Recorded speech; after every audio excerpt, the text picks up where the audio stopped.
Christina was born on August 4th, 2014. She has congenital central hypoventilation syndrome. And so what that is, it's a genetic disorder of her autonomic nervous system. And so it affects pretty much everything about her. That's an automatically controlled function, such as, breathing, such as chewing or digesting your food, regulating your body temperature. All those systems are compromised with Christina to varying degrees. But, she's just right now an average 2.5-year-old. She loves to run around. She loves to eat. She's a pretty happy little girl. Pretty much everything brings Christina joy. Playing with Big Sister Grace is a lot of fun for her. She watches nursery rhymes on YouTube. She's just a real joy to be around.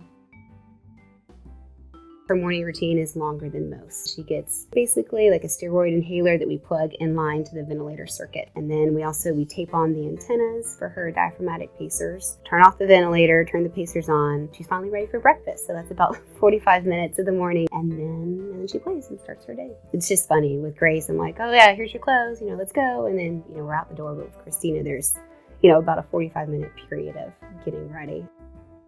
With her CCHS, she has digestive issues. When she was born, she had all of her intestines, but the problem was the nerve cells in her intestines didn't work. So when she was 4 months old, we had the bad intestines removed. With that, we've got to make sure that Christina is eating regularly so that she is, getting enough nutrition, and to make sure that it keeps her blood sugar stable.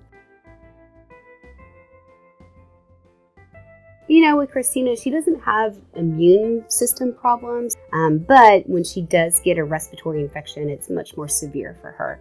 Those are hard days. And then, the other, sometimes even harder days are when she's not, extremely ill, but we know something is wrong. We'll try and do all these different things and try and figure it out. And then sometimes we just never know exactly what was wrong. So those are hard days because that's when you focus on the medical condition. Usually I see Christina and I see her. I don't see CCHS or the ventilator, her trach or anything like that. But on days when she's sick, they're pretty hard.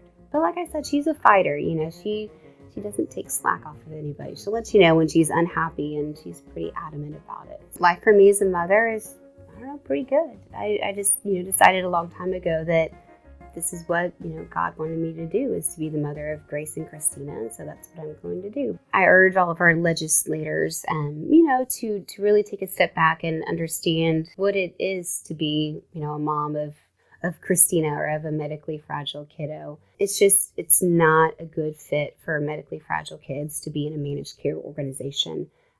We're requesting that these kids get to stay in the program that they had previously, which was just traditional Medicaid.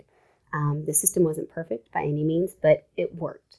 We knew that we could get care when needed. We could access doctors when needed, but with this new program, there's a lot more red tape and hoops that we have to jump through that honestly makes our lives even harder than they already are.